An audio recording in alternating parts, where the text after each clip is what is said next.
Welcome to the Living in the Zone podcast with your host, Jim Fannin.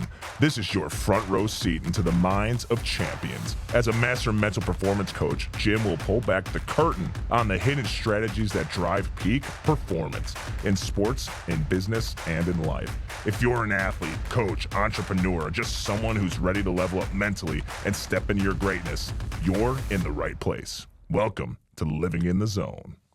Awesome day, Zoniacs. Welcome to Living in the Zone podcast. I'm your host, Jim Fannin. You're going to love this show. We got some insight on how you can be your genuine, authentic best in everything that you do. Welcome my two co-hosts, executive coaches here at ZoneCoach. We got Ryan Lidge. Hey, Ryan. Jim, another great day on the podcast. Yes, and Caleb Clayton. Awesome day, Jim. Happy to be here, boys. Gentlemen, we had a crazy weekend. What sports, NFL draft, baseball, golf, football, everything going on. You guys were also busy coaching. And we've got some insight on how you, Zoniacs, can go to the next level, maybe 2 more levels. Maybe you can go to 3 more levels. Let's get into that right now. What if you knew the missing link, that one thing that's going to make the difference between you going from good to great? What if you knew the missing link that could get you out of that rut you're in, that hole you're in, that slump that you're in? What if you knew exactly what to do? And today, we're going to reveal and we're going to show you exactly your own missing link to go to the next level, to be the best that you can be. Now, let me put this in perspective. Every person watching, listening right now has a high or low level of self-discipline at any given time. And it can fluctuate. It can go up and down, and it can change at the drop of a hat. How's your self-discipline level? But what if you could manage your concentration level? That's a variable for most of us. How is your concentration? How's your ability to focus? Not just at the moment, but can you stretch that focus like a rubber band over performances, maybe days, maybe weeks? But what if you knew exactly what to do about bolstering your confidence, your belief, your expectancy, your optimism? We're going to show you exactly how to do that. But maybe you have those markers, self-discipline, concentration, optimism. Maybe they're solid, maybe they're ready, but maybe you need some relaxation. Maybe you're a worrier, not a warrior, a worrier, always going into the negative past, always replaying things you don't want as opposed to what you do want. But maybe you've got it all going, but you're in a rut. You're just not enjoying the journey, and maybe you're not enjoying these crazy challenges that you've been confronted with. I just walked through self-discipline, concentration, optimism, relaxation, and enjoyment. And you, Zoniac, and I, and my coaches, we have a SCORE level. And it is dynamic, it is in constant flux, and the man, the woman with the most constants in this crazy world of variables will prevail. How's your SCORE level? How's your attitude? How's your mindset? Zoniacs, it's the same question. And we're going to be going into that over and over and over again. But again, what if you knew exactly what you needed? No doubt, none whatsoever. And right now, I want you to find the link below because I want you to go to my awesome Do You Think Like a Champion assessment wall. And we have over 24 assessments that you can take, and you're going to get near instant results. You're not only going to get a report, you're not only going to get that, it's going to tell you the missing link of what I've been talking about. You're going to find it right now. Now, gentlemen, you all have taken this assessment, and you've taken this assessment with all your clients. How has this assessment helped you? And before we start, everybody and their mom talks about getting ready, pre-performance time. So do we. We believe our athletes, our clients are the best prepared. The second thing, are you prepared to adjust? Now, it's a different thing. Most people aren't. Our clients are prepared to adapt and adjust. But what we found, nobody evaluates. I suck is not an evaluation. No, that is not. You got to own your crap here, everybody. And we want you to take a very consistent evaluation. What's your experience with the assessments with your clients? Well, they're brutally honest.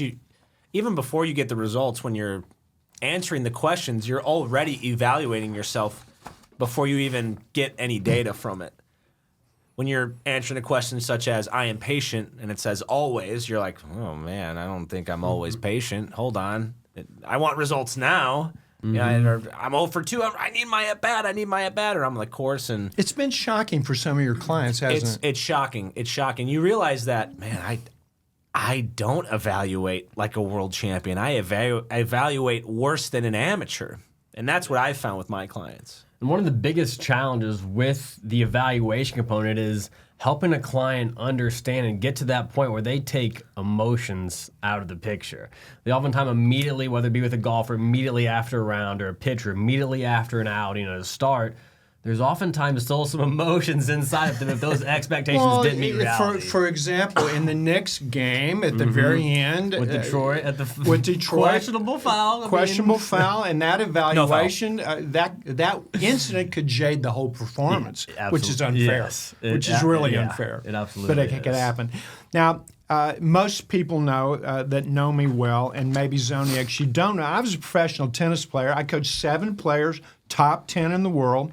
I coached Peter Fleming to 4 Wimbledon doubles titles, #1 player in the world. Peter was also one of the top 10 players. But there's an amazing thing. Now, I don't know if you've heard of Rudyard Kipling. It's not a local guy or not a guy in 2025. Rudyard Kipling is a poet, an English poet. He wrote a very famous poem called If. I'm going to read a part of that poem, If. It's inscripted on a placard before you walk onto center court Wimbledon. Now, only the people that are in that position are going to see this placard. But here's the placard. If you can meet with triumph and disaster and treat these 2 imposters just the same. In other words, go out and be yourself. Treat both imposters, winning and losing, treat them the same. And that's what you're talking about, evaluating with no emotion. Yeah. Most of us evaluate when we do well. Oh, I was this, I was great. And then when you do horrible, what do you want to do? You want to put your head in the sand, become an ostrich, and go, I don't want to know. And make excuses for yourself. Oh, my goodness. It was because it was cold out and the weather wasn't good. That's why I didn't play. Oh, or that guy got fouled at the very end as the coach is evaluating his own leadership and his own coaching. It's the ref's fault. It's the umpires weren't great. I'm a victim or I'm a judge. This show is about being a champion. And this assessment, do you think like a champion? And everybody, here's the kicker. Every one of these assessments are based on one of my or all of my clients in that niche. You want to take the hitting assessment? Well, take it. I coached a silver slugger in every position. Coached a guy to hit 7 home runs, another guy to hit 6 home runs, another guy to hit 5 home runs. So we got a lot of home runs, a lot of hits, a lot of ribbies, a lot of success based on that assessment. So when you take it, it's going to be brutal. You're stacking yourself up against a world-class mind. Every one of our 24 assessments are like that. Do you think like a champion? Check out below. Go down and take it. You're going to love it. And in addition to the assessment, you're going to get a complimentary free consultation to go over the assessment. And their coaches are going to give you tips, tools on what to do to elevate yourself from whatever the bottom you may find yourself in these assessments. That'll be with Caleb and myself. Yep, so that's exciting to be able to talk to us. So let's go, everybody. Go down below, check out the assessment, and let's find out, do you think like a champion? Find out your missing link. Also, I want you to subscribe. Jimmy needs more subscribers. Come on, everybody, so that I can do this all the time. We're giving. All I want in return, subscribe. So when we do launch our show, you're the first in line. You're getting tips and tools so that you can be your genuine, authentic best self. Subscribe below. Come on, get Jimmy up in the rankings here. And now, let's go to our next segment. Who's in the zone?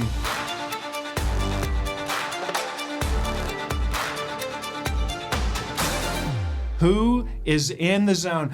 Gentlemen, I'm going to take this right off the bat because I felt really sad. I felt empathy. I wanted to hug this guy. I wanted to hang on to him. Who was in the zone at the beginning of the draft? It would be Deion Sanders' son. S.C.O.R.E is in the zone. Going to be in the top 3, top 5, can't miss. He's all-pro potential. At least the first 2 quarterbacks off the board. Exactly, Yes. exactly. So he's jacked up. He's in the zone. Got the party all. Oh yeah, got the whole party room. Everybody's going. Prime ready. time, baby. Prime time. Mom's there. It's just a big deal. And all of a sudden, he's not in the zone. He's in the zone out of the first draft. I think he was embarrassed. I don't know that. I think he was embarrassed that I didn't get in the first round. Then he didn't get in the second round. Then he didn't get in the third round, fourth round. And in the fifth round, another team took a quarterback before him. Ew. Anyway, what's up with that? But you know what I love about this kid? He was so humble when he was finally selected with great disappointment. He was elated. He was in a zone state. He was humbled, and he was so happy. Thank you. And you know what? He's going to the Browns. Who needs help? I mean, the Browns need I help. don't know. What are the Browns doing with that quarterback room? That's a whole nother topic. But that quarterback room is hilarious. I want to Cleveland Browns. It's hilarious. The quarterback room. There's no question. Here's my prediction. Keep your head up. Shador, keep your head up because I believe you'll be a starter for the Cleveland Browns sometime this fall. Keep your head up. Stay focused on what you do and stay in the zone. You know it's the only place to be. Who have you got in the zone? Jim, Caleb, I've got Eugenio Suarez in the zone. A 4 home run in one game performance. Repeat that name again. That is not a household name. No, us baseball crazy. And who does he zoniacs. play for? The Arizona Diamondbacks. Now, this is a power hitter. This is a perennial power hitter. He's going to strike out a lot. Mm-hmm. He's going to have a low batting average, but he's going to hit the ball over the fence, which chicks dig the long ball. 4 home runs in one game. Chicks dig the long ball. There's no question about it. Every home run was pulled to the left field as a right-handed hitter. All right. And when you watch Suarez swinging, it feels effortless. It's just a whippy swing. It's easy. I don't think he forced a thing on the day where he hit not 1, not 2, not 3, but 4 homers. And there's no way he forced a thing. And if you slow-mo it, and I've noticed this about him over the last couple years, he's very loose with his jaw. And that's something that we teach here is a relaxation part of S.C.O.R.E. Mm-hmm. And when he's swinging, it's almost like he's breathing through contact. Now, he's entered some elite company. How many guys have hit 4 home runs in one game? Not a lot. Less people have hit 4 homers in one game than thrown perfect games. I believe it's 19 total players. And Jim, I know where you're going with this because you've coached 3 of them. Yes, I have. I've coached 3 guys to hit 4 home runs. One of my guys, Mike Cameron, hit 2 home runs, first inning, batted around. And I'll tell you about Cameron, who hit 4 home runs. On the 5th at bat, he was 100%, not 99, that he was going to hit the 5th home run. He was that locked in. The ball was as big as a softball. And on the last at bat, he got to a 3-0 count, and he got the green light. But they were up like 9 runs, so it's kind of bad to hit at 3-0 when you're up so much. So he took a cookie right down the middle. And then at 3-1, he hits a bomb to the wall.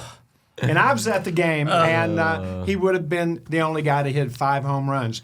Delgado, when he had 4 home runs Carlos with me, Delgado hit 4 home runs. They couldn't find him for the game because he was talking to me in the bowels of the Sky Dome, in an obscure little room with no windows. So he found himself before the game, laid down. I'm doing some guided visualization, and they couldn't find him. He fell asleep. So about 7 minutes before the game, less than 10 minutes, oh my gosh, hurry up. Luckily, he was in uniform. He barely made it to the first at bat, and he was groggy. He was kind of, because he had taken a nap. Anyway, he hit 4 home runs and didn't even remember what happened. And the other guy was J.D. Martinez. Horrible, gets demoted, gets released by Astros, and then turns around, becomes free, gets into his zone state, hits 4 home runs. So congratulations. Eugenio, he's my Zoniac. He is a Zone Zoniac. performance. And I'm going to go on the NBA hardwood. We're going to spotlight Shai Gilgeous-Alexander, SGA of the Oklahoma City Thunder. Now, he had a career high in the playoffs, 38 points, as they swept the Memphis Grizzlies. Now, this is back-to-back years that OKC has earned the #1 spot in the Western Conference. Remember what happened last year. Second round in the semifinals, faltered a little bit against Dallas. Did not look great, but now comes back again. Probably the front runner for MVP of the regular season, him or Jokic. Not sure he had the best stats, but that's another question. But Exactly. he's still having an MVP year. He's having an MVP caliber year. And to get the clean sweep on the Grizzlies, with 12 seconds left, SGA hits the go-ahead bucket, pulls up at the mid-range. And that's one thing that I love about his game is so often now in the NBA, since Steph Curry just completely transcended and transformed the way the NBA is played, a lot of guards now do not live in the mid-range. It's all behind the three-point line. And SGA sticks to his strategies, his tactics, highly self-disciplined, and knows that he owns that mid-range game and then at the free throw line as well. Does he perspire? He's the calmest. Does he sweat? He doesn't even sweat on the court. Have you heard him yell at anybody? I have not. Talk to anybody? I don't even know if he can talk. He's amazing. He's such a next mindset. He's- All right, He is. so what next shot? I made it, I didn't make it, don't care. But you know, there's a lot of guys who were not in the zone. Who's not in the zone for you? Jim, we think about players not being in the zone. This week for me, fans. I don't know what's going on in Cleveland, but if you weren't already aware, Jaren Duran has been very, very open about mental challenges he's had. Very, very open about some... Literally in a documentary on the Red Sox. Yeah. So Yes. everybody's seen it on Netflix, I Yeah. believe. And a fan in Cleveland yelled something extremely obscene to Jaren. And About suicide. Yes. Let's just call it like Yeah. it is. Yeah. And I don't know what we're doing as fans sometimes. Listen, I played, so I understand being heckled. Like, I kind of liked it. It was funny. Like, you're 0 for 4. Yeah, da-da-da-da-da. I coached A-Rod. We led the league in heckling. Yeah, it is Come what on. it is. And you know, even as a fan sometimes, I'll do it because I understand, but you're always playful with it. And players appreciate when you're playful with it. But when you get so personal, it's just inappropriate. It's uncalled for. And as fans, we need to be better. We need to hold each other to a way higher standard. Be playful. Part of sports is having that banter with the players. But don't cross that line. You cross that line, you've got some challenges. Maybe call us up. Yes. Caleb, who's not in the zone? Baseball diamond, the Colorado Rockies. Oh, boy. What is going on in the Mile High City? Well, they took a page out of the White Sox. They did one better than the White Sox this year with the worst record through the opening 27 games in MLB history. You can't be worse than the White Sox? Come on. And they did it this year, 4-23. But this isn't just a hitting challenge. This isn't just a pitching challenge. I mean, we look at some of these numbers, and they're so abysmal. It's honestly hard to wrap your brain around how a major league team is putting up these kinds of numbers. You're not going to share those numbers, are you? We are going to get in those Oh, numbers a little bit. Lord, okay. Average team batting average 221. Hello. And you're in Coors Field, I was Caleb. gonna say the ball has a little more pop at the Mile High City now. People love hitting in Coors Field. The ball just flies. It's the atmosphere. You're higher in. If you can't hit in Coors Field, you shouldn't be in the game. There. You develop your players to play in Coors and you can't even hit. I don't know. Come on, It Rockies. doesn't make sense. Leading the MLB in strikeouts, 212 strikeouts. Their starting pitchers, though, ERA of 5.5. Oh, that's not going to get it done. They've conceded the most runs, 158 of all the MLB, and they're two top starting pitchers. One is 0-4, one is 1-3 with about a combined 8.6 ERA. That's not how you win ball games. I've got a friend who lives in Colorado, and people show up to the game no matter what because Denver's great. It's an awesome city. You got the mountains in the background. It's a beautiful stadium. It's a beautiful stadium. is. So people show Beautiful up, stadium, and of he's course told it me A lot of cafes around. I love it. And he's Coors told me, he Field's goes, I get awesome. frustrated because I love going to the games, but they just stink, and they don't change the ticket prices. So I've never been. I'm not gonna say. I'm just speaking for my buddy Fans, from Colorado. go to Colorado Stadium and you need to help your team get Yeah, into a they zone do. state. But right now, we're going to the Zone Cafe. The Zone Cafe. This is a place, Zoniacs, as you're in your car of life, and maybe you're a baseball player, maybe you're a tennis player, maybe you're a golfer, maybe you're a bowler. I don't know what your sport is, but drive with that in mind. And at our cafe, we're cooking up some stuff you need. We're cooking up a big mess of self-discipline, and if you need that, take it with you and drive away. You can come back later and order something else. This is what you need right now to go to the next level. But maybe you need a big bag of concentration.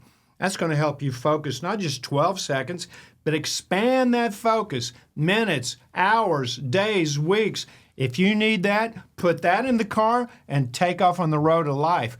But maybe you're down in the dumps. Maybe you got some seeds of doubt. You need a big slab of optimism. And with this, you're going to have more belief, more expectancy, and even a sense of knowing. You need that? Take it with you right now. But maybe you need the cool, calm drink with a big straw of relaxation. And when you're taking that, you immediately go calm, your jaw's unhinged, and you are the coolest cat, especially when the money's on the table. But maybe you got that. Maybe you're missing the happy meal. You got to enjoy the journey on the road of life, so enjoyment is the last thing you can order. And if you're not having fun meeting challenges, you're not having fun looking adversity in the eye, I'm talking look it in the eye and don't blink. You need some enjoyment, take it with you right now. Zoniacs, all of us here and everybody watching, you've got a SCORE level. What do you need? What's your missing link? And now we've got something even better than our own Zone Cafe. We got the video wall of assessments where you've got your own cafe right now. Check below. Go here. Take an assessment, your choice. You want to take one for fielding? It's based on a Gold Glover in every position. You want to base it on leadership? It's based on the Fortune 500 C-suite executives. Whatever it is. And if you're a parent, take the parent assessment. I took it. I've taken it all the time. Take it once a week. I took it 1 week and went, I got to get it together. Come on, Dad. Take the assessment, find out the weakest link, and let's get into the zone. And don't forget, subscribe, everybody. Come on. Give Jimmy some love. You got to subscribe and get those subscriptions up so that we can give you all the goods on how to perform in the zone. You got a tip? You got a tool for anybody right now who's having some challenges? Yeah, I really think this falls back to, I know me and Caleb are on the same mindset of this. We all have pre-performance routines. I got to stretch. I've got to get hydrated. I've got to eat my meal before the game. I always have a salad or whatever it may be. You've got your superstitions, whatever you want to call them. In the game, we adjust. Everyone's got some adjustments. That's definitely something that a lot of people need to work on. But I believe that 99% of the people watching this right now do not have post-performance routines. Yeah. All right, I'll go shower. I'll have a meal. I'll Get some eat. food in. And now I'm going to bed. Where's the evaluation? Jim, you would make me evaluate before I even took my uniform off. Take my cleats off, maybe give my feet a rest, but don't take your uniform off until you objectively evaluate without emotion so that I'm prepared for tomorrow. Now I can turn my brain off. You're absolutely. even more prepared to close the baseball arena and go see your girlfriend. or go see your wife, or go see your kids, so you can compartmentalize your life. You're more than just an athlete. Don't ever forget that. I've said that to you 13 years ago. You're more than a baseball player. Probably to end every phone call we ever had. Don't forget that. You got anything, Caleb? Just to add to that, it is, as you just mentioned, it's that closure component. I feel like I see, especially with some of my younger clients and people we have consultations with, they don't evaluate, so then that door stays open. Their mind ruminates on their expectations not meeting reality, and they want to avoid ripping the Band-Aid off, getting those emotions out of the way, just being non-judgmental. Let's just evaluate right now. And then, like you always say, Jim, bury it in the backyard, never dig it up again.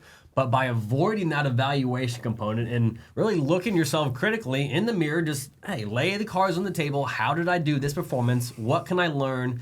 If that step is missed, then Jim, as you just mentioned, very easily drag that in. That proverbial bad day starts to happen one after another because we've left that door open. We have left that performance open, and now it's just damaging all the other areas in our life. That is the biggest area of growth, I think, for our clients, to consistently take the assessment. You know, you ball out, you get in the zone, you're awesome. You just want to celebrate. You don't get down in and expect, how did I do that? Yeah. Did that help me do that? I'll do that again. So, you know, at ZoneCoach, we look for trends. We help build trends. We want you to be disciplined, that's for sure. Self-discipline, not us discipline. You're going to discipline yourself. We want you to be totally focused with high levels of concentration. Confidence, of course. We want you to have some swag, let's face it. Not just belief, that's not going to cut it. You need more than that. You need expectancy, and definitely when you get a little validation, you have a sense of knowing. But you got to be relaxed, you got to be calm and cool, and you got to love what you do. And now, I want to take you to the final word. Portsmouth, Ohio, the southernmost tip of Ohio. Little Jimmy Fannin is 16 years old with his awesome doubles partner, state champions, I might add. And we got swag. I'm disciplined. I'm focused. I'm confident. I'm a cool mama right then. And I'm loving me, and I'm loving doing what I do. And we got our heads handed to us by two old 40-some-year-old men. We're state champions. We play these old men. Guy had gray hair. You know, one guy, he had a knee brace. One guy had an elbow brace. I think I'm playing, you know, handicap tennis here with these guys. And after I lost, I made the mistakes. I remember throwing my racket. I busted my racket. I started bitching about my strings. And this old dude came right up to me. He had this big trophy. I got this little Mickey Mouse loser trophy. Second place. He looks up to me and he goes, "A poor craftsman blames his work on his tools." And then he turned with disgust and walked away. Guys, that hit me in the face like a hammer. I'd never had a grown-ass man talk to me like that after he had humbled me on the tennis court. And this is 60 years later. I still remember it. I did not know how to evaluate objectively. So right now, my final word is make an assessment of everything that you do. Be prepared to adjust, but if you don't evaluate, you're not going to extract those nuggets of positivity that you can incorporate in the next time you prepare for your performance. Let's go, Zoniacs. Make sure you subscribe, go to the wall, take the assessment. We'll see you next week, and be in the zone. You know it's the only place to be.